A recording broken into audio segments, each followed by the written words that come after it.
Assalamualaikum warahmatullahi wabarakatuh.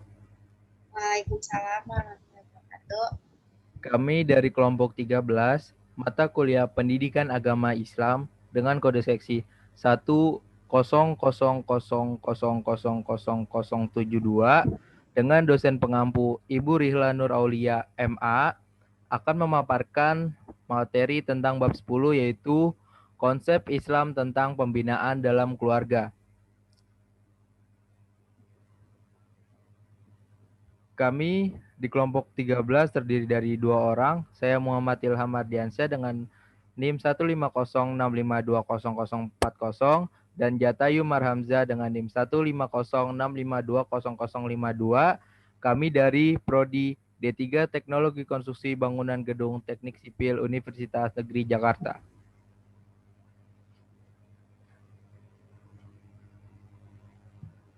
Baik, untuk peta konsep dari presentasi kami, yang pertama pendahuluan, kita membutuhkan interaksi dengan makhluk hidup lainnya, terutama manusia karena kita adalah makhluk sosial.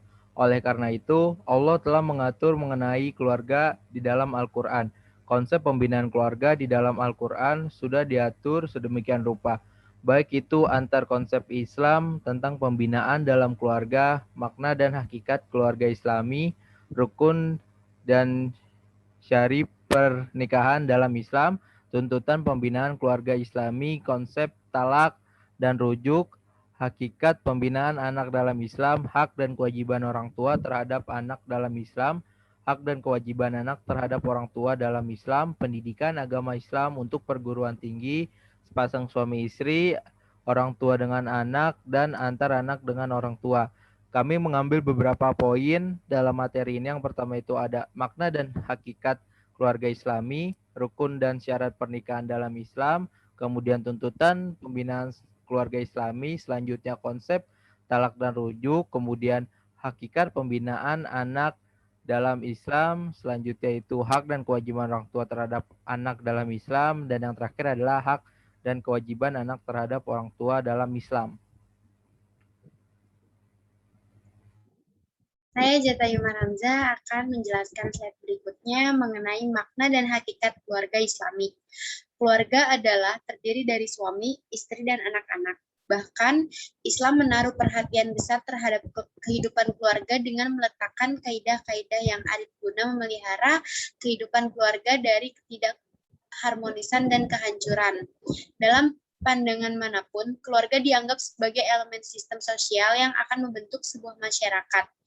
Adapun lembaga perkawinan sebagai sarana pembentuk keluarga adalah lembaga yang paling bertahan dan digemari seumur kehadiran masyarakat manusia. Selanjutnya, rukun dan syarat pernikahan dalam Islam. Adapun syarat sah dalam pernikahan sebagai berikut. Yang pertama adalah calon suami. Seorang calon suami yang akan menikah harus memenuhi syarat-syarat sebagai berikut, antara lain bukan mahram dari calon istri, tidak terpaksa atau atas kemauan sendiri, jelas orangnya atau bukan banci, dan tidak sedang melaksanakan haji atau ihram. Lalu persyaratan yang kedua adalah calon istri.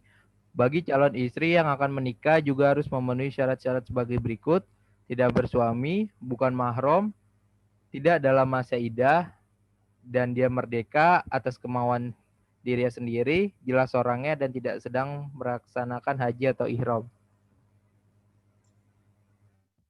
Nah, selanjutnya rukun dan syarat pernikahan dalam Islam yang ketiga itu wali.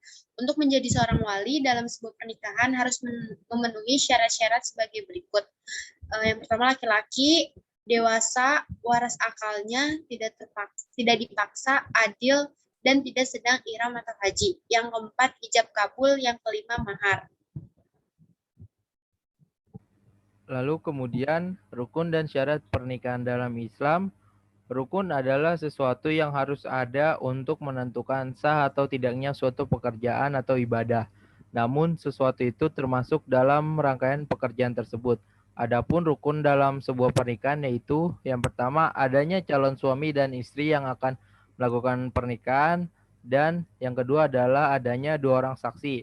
Dalam hukum Islam, akad pernikahan itu bukanlah sekedar perjanjian yang bersifat keperdataan. akan dinyatakan sebagai perjanjian yang kuat yang disebut dengan ungkapan misakan galizan dalam Al-Quran, yang mana perjanjian itu bukan hanya disaksikan oleh dua orang saksi atau kehadiran orang banyak pada waktu terlangsungnya pernikahan, akan tetapi juga disaksikan langsung oleh Allah Subhanahu wa Ta'ala. Tuntunan pembinaan keluarga Islami. Keluarga sebagai unit terkecil dalam masyarakat memegang peran penting dalam upaya meningkatkan kesejahteraan masyarakat yang lebih lanjut diharapkan mengurangi masalah-masalah sosial. Upaya-upaya yang perlu dibangun dalam pembinaan keluarga seperti mencapai komunikasi yang baik dengan membina dan memelihara komunikasi di dalam keluarga dengan masyarakat di luar keluarga, yaitu yang pertama, membina dan memupuk komunikasi di dalam keluarga. Yang kedua, membina hubungan akrab suami istri memerlukan tekad baik dan derajat toleransi yang tinggi untuk dapat mengatasi macam-macam masalah. Yang selanjutnya adalah konsep talak dan rujuk. Pengertian talak. Secara bahasa, talak berarti melepaskan ikatan.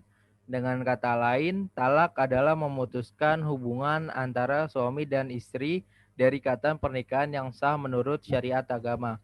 Meski demikian, Islam juga memperbolehkan adanya rujuk setelah suami menjatuhkan talak pada istrinya, tetapi tetap dengan beberapa catatan. Hukum talak dalam Islam. Yang pertama itu adalah talak menjadi wajib, kemudian talak menjadi haram, dan talak menjadi sunnah. Adapun juga rukun talak dalam Islam, yaitu harus ada suami, istri, dan qasdu atau disengaja. Konsep talak dan rujuk, jenis-jenis dan macam-macam talak. Yang pertama, talak ditinjau dari segi jumlah. Ada talak 1, talak 2, talak yang ketiga. Yang kedua, ada talak ditinjau dari segi boleh tidaknya bekas suami untuk rujuk kembali. Ada talak raj'i, talak bain sugra, talak bain kubro. Yang ketiga, talak ditinjau dari segi keadaan istri. Talak sani, talak suni, dan talak bid'i. Kemudian yang selanjutnya adalah rujuk. Rujuk adalah bersatunya kembali sepasang suami dan istri dalam ikatan pernikahan setelah terjadi talak raj'i atau di antara talak 1 dan talak 2, dan sebelum habis masa iddah atau masa saat istri menunggu setelah diceraikan oleh suaminya. Ada beberapa syarat rujuk yang perlu dipenuhi agar menjadi sah di mata agama. Yang pertama, syarat rujuk dari sisi istri adalah istri yang telah ditalak pernah melakukan hubungan seksual dengan sang suami. Kemudian talak yang jatuh bukanlah talak 3, melainkan talak raj'i atau talak yang terjadi tanpa tebusan. Selanjutnya adanya ucapan jelas atau tersirat untuk mengajak rujukan. Dan yang terakhir adanya saksi yang menyaksikan suami dan istri rujuk kembali. Hak dan kewajiban orang tua terhadap anak dalam Islam. Anak adalah anugerah yang diberikan oleh Allah. Tidak semua orang tua memiliki anugerah ini, sehingga banyak orang tua yang harus mengadopsi seorang anak. Oleh karena itu, sebagai orang tua yang mendapatkan anugerah ini harus bersyukur pada Allah dan menjaga anak dengan baik. Ada berbagai macam tanggung jawab orang tua kepada anak, seperti yang pertama ada hak memberikan nasab, yang kedua kewajiban memberikan air susu, yang ketiga kewajiban mengasuh, yang keempat kewajiban memberikan nafkah dan nutrisi yang baik, yang kelima ada hak memperoleh pendidikan.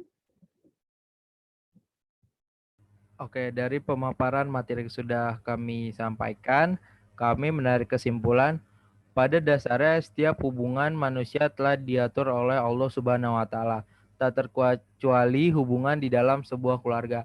Dalam Islam, keluarga memiliki kedudukan yang sangat penting. Oleh karena itu, Allah Subhanahu wa taala telah mengatur konsep pembinaan keluarga agar hubungan di dalam suatu keluarga dapat terjaga keharmonisannya. Konsep pembinaan ini mengatur segala jenis hubungan antar suami dan dengan istri, hubungan antar orang tua dengan anak, dan hubungan antar anak dengan orang tuanya.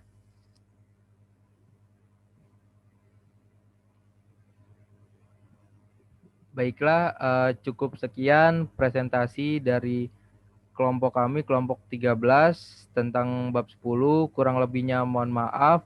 Wabillahi taufik wal hidayah. Wassalamualaikum warahmatullahi wabarakatuh. Waalaikumsalam.